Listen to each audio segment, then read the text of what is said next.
I posted a recruiting video comparing basically results in the SEC versus recruiting rankings and how that weighed out, who's underachieving, who's overachieving. And in measuring all that over the last 10 years or so, of course, Alabama makes it easy because all I have to do is add up a bunch of ones, one. And so that the aggregate becomes like 1.3. So again, we've got a number one class in the SEC, number one in the nation. That's saying a lot because Ohio State gobbled up a ton of guys early that looked like a legendary class. And according to the 247 Sports Composite, Alabama's at number one. And of course, National Signing Day is coming up in this odd year, right in the middle of championship week next Wednesday. So highlight some of those guys that are coming in late under the wire. Well, first of all, let me just say this, Mark. Alabama has a dynamic class, as you already alluded to. Number one ranked class in the country. They've already got 22 hard commits for this class.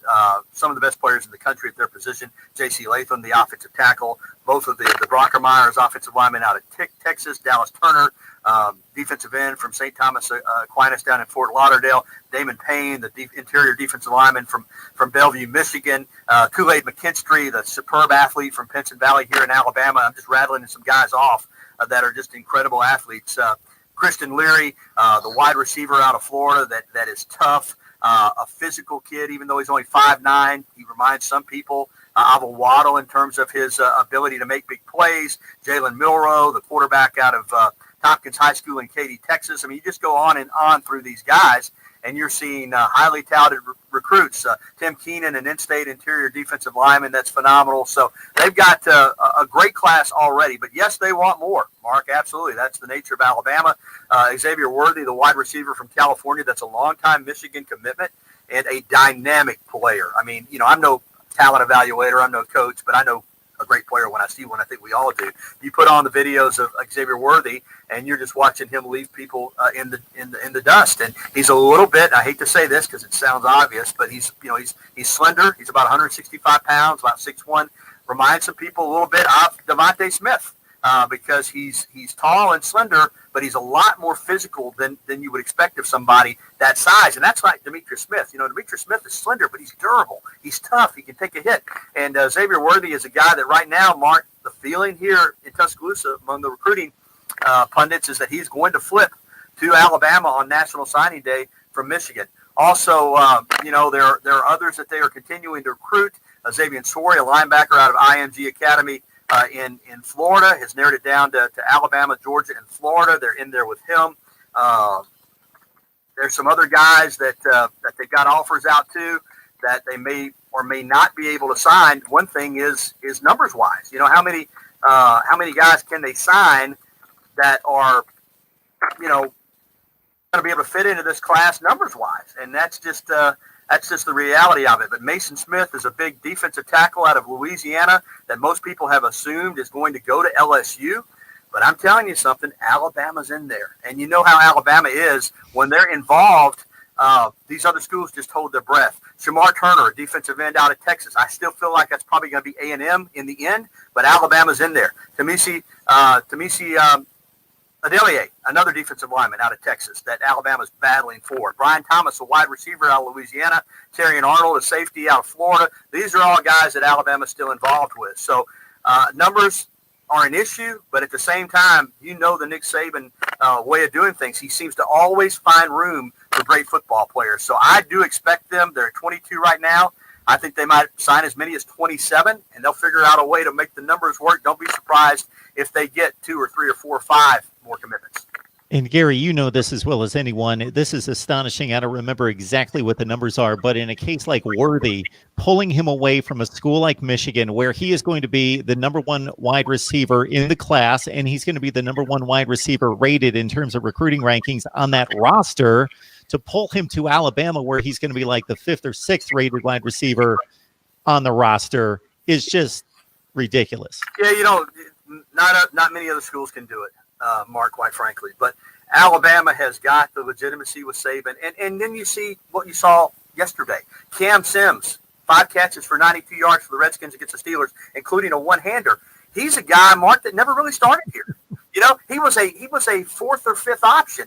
but he's good enough not only to make a roster, but to be a key player. So what they're able to sell them on, these recruits, is, listen, you may not be the guy right away when you come to Alabama, the way you are at other schools where they tell you you're the man the day you get on campus. You may not be the man here. If you're good enough, you will be, because Saban will play a freshman if he's better than the upperclassmen. But if you come in here, you bide your time, you let us develop you, you have an opportunity to be a first-round draft pick. Or even if you're not, because of the program, because of how many scouts they get, how many people come to the pro days here, even guys that aren't regular starters at Alabama. J.C. Hassenauer is another one. He started at center for the Steelers yesterday with Pouncey out. He didn't start a game here. He was a fifth-year senior. He finally started a game, I think, once they got to the playoffs and they had an injury. I think he started the semifinal game and the national championship game. And he didn't get drafted. But now he's with the Pittsburgh Steelers, and he's starting in place of Pouncey, who's hurt. So that's the kind of, karma that Alabama has going that not many schools do. It's just it's that kind of legitimacy. It's other players telling the recruits, listen, man, come here, get developed, and you can get everything you want. It may not happen for you overnight, but that's a good thing too, that you don't necessarily come in and get worn out, in playing 3 or 4 years. So, yeah, it's ridiculous almost the recruiting that's done around here, but the proof is in the pudding. And when Nick Saban first got here, Mark, he was selling a vision. Now he's selling results. 14 years worth of results, and they're not bad. Yeah, Josh Jacobs on a weekly basis is carrying the ball more in the NFL than he ever did at Alabama. Another great example. He never was a starter here. He really never was a starter, and he was a first-round draft pick. I mean, it's just phenomenal. Of course, I always say, this, if you can play, the NFL will find you. But if you're at Alabama, they can find you a lot quicker than they might at other schools. Yeah, and when you say that very few other schools can keep up with that pace, I think you're being somewhat kind and stretching it just a bit. I don't really think anybody else can. For as good as Ohio State, Clemson, and Georgia are in recruiting, and they're phenomenal, and they're right there, but just the layers of talent that's available on the bench is just crazy. It is, and it allows them, even last year when you lose a Tua Tagovailoa. And listen, Alabama didn't win the West. They didn't make it to Atlanta. They didn't get in the playoff. By their standards, it was a down year. But a down year around here, 11-2. A down year in most schools, is 6-6 or 7-5 or a losing record. A down year at Alabama is just not making it into the college football playoff, because that's the first time they had not made it. And they're, obviously in good position to be right back this year. And even a down 11-2, one of the losses, which, hey, if they complete the crazy comeback in the second half against LSU, they actually break the tie and they go over a historic LSU team. Right. And I'm watching the playoff just like I'm sure you were, LSU and Oklahoma, when it was 5 touchdowns separating the two teams in the first half. And I was thinking, I wish Alabama was there. They're the 4th best team in the country. Thing that Alabama had going for it last year. And I feel this way. It doesn't matter. They didn't win the game.